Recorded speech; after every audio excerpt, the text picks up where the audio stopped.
चीजें बड़ी आप क्लियर कर देना चाहता हूं अगले 2-4 मिनट के अंदर, कोई गलतफहमी रहे ना, खुलकर बात कर लेते हैं। हमारे ऊपर पर्चे देने की औकात पॉलिटिशियंस की नहीं है। ये क्या बेचते हैं, पर्चा देंगे हम पे?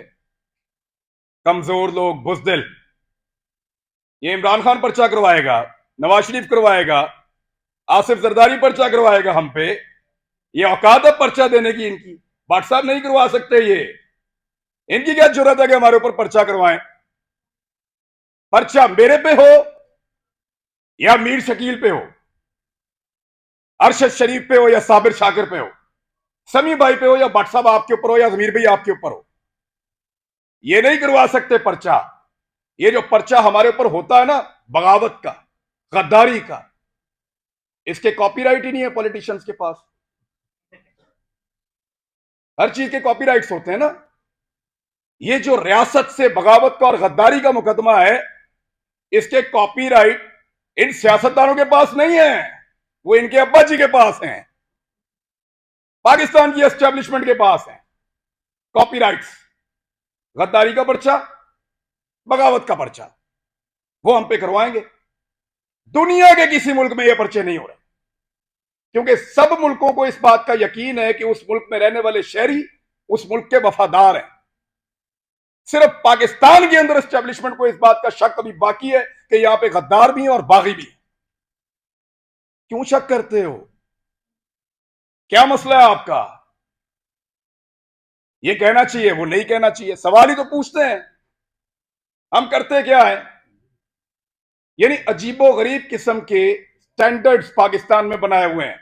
मैं कुछ चीजें आपके सामने रख देता हूं। पाकिस्तान की एस्टेब्लिशमेंट से खुली खुली मैं सामने बात कर देता हूं। आप गैरों की जंग में हमें धकेल दें तो आप मुहिब्बे वतन हैं, और हम आपसे ये पूछें कि इतने सारे बंदे क्यों मारे जा रहे हैं, तो हम गद्दार भी हैं और बागी भी हैं। आप बंद कमरों के अंदर फैसले करें इस मुल्क के 22 करोड़ अवाम के, तो आप मुहिब्बे वतन हैं। हम आपसे पूछें कि उन फैसलों के नतायज पे नजर देखिए, बताएं कि ये हालात क्यों हुए, तो हम गद्दार हैं। आप पाकिस्तान में बार बार रजीम चेंज ऑपरेशंस करें, मुंतखब हुकूमतों को गिराएं, तो आप मुहिब्बे वतन हैं। हम आपसे पूछें कि ये क्यों किया, तो हम गद्दार भी हैं और हम बागी भी हैं। आप वजीर आजमों के इंटरव्यूज करें और फैसला करें कि इसको बनाना है और इसको नहीं बनाना, तो आप मुहिब्बे वतन हैं।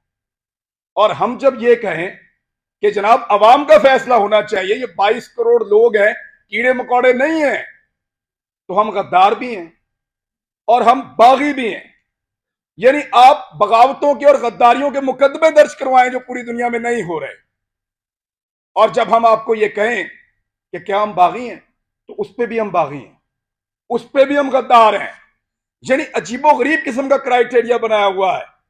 आप हमारे लिए, हमारे मुल्क की जमीन को तंग कर दें, तो आप मुहिब्बे वतन हैं, और हम अपनी जमीन पे आजादी से रहने का हक मांगे, तो हम गद्दार हैं, हम बागी हैं। आप खुदा ना खास्ता कभी हार भी जाएं, तो आप मुहिब्बे वतन हैं। और हम आपसे पूछें कि हुजूरे वाला ये क्या हुआ था, तो हम गद्दार हैं, हम बागी हैं। आप किसी एक तजर्बे में नाकाम हो जाएं, तो आप मुहिब्बे वतन हैं, और हम सिर्फ नाकामी की निशानदेही कर दें, तो हम गद्दार हैं, हम बागी हैं। हम हंसे तो गद्दार हैं, रोएं तो गद्दार हैं, बोले तो गद्दार हैं, चुप रहें तो गद्दार हैं, बात करें तो गद्दार हैं, ना करें तो गद्दार हैं, हम सवाल करें तो गद्दार हैं, जवाब मांगे तो गद्दार हैं, जवाब ना देने पर रिएक्ट करें फिर गद्दार हैं। क्योंकि हम पैदा हुए हैं हुजूर गद्दारी के लिए। हमारे गलों में ना तख्तियां डालो और हमें चक्कर लगवाओ पाकिस्तान के गद्दार लिखकर, हमारे माथों पे लिखो गद्दार, इधर या लिखो या गोली मार दो, हमारे लिए वो ज्यादा आसान होगा। तकलीफ होती है। अरशद शरीफ ने किसके लिए आवाज नहीं उठाई थी? आप सारे गवाह हैं। जिसको मार पड़ी वो उसका शदीद तरीन मुखालिफ होने के बावजूद कहता रहा कि गलत मारा, तो तकलीफ होती है ना।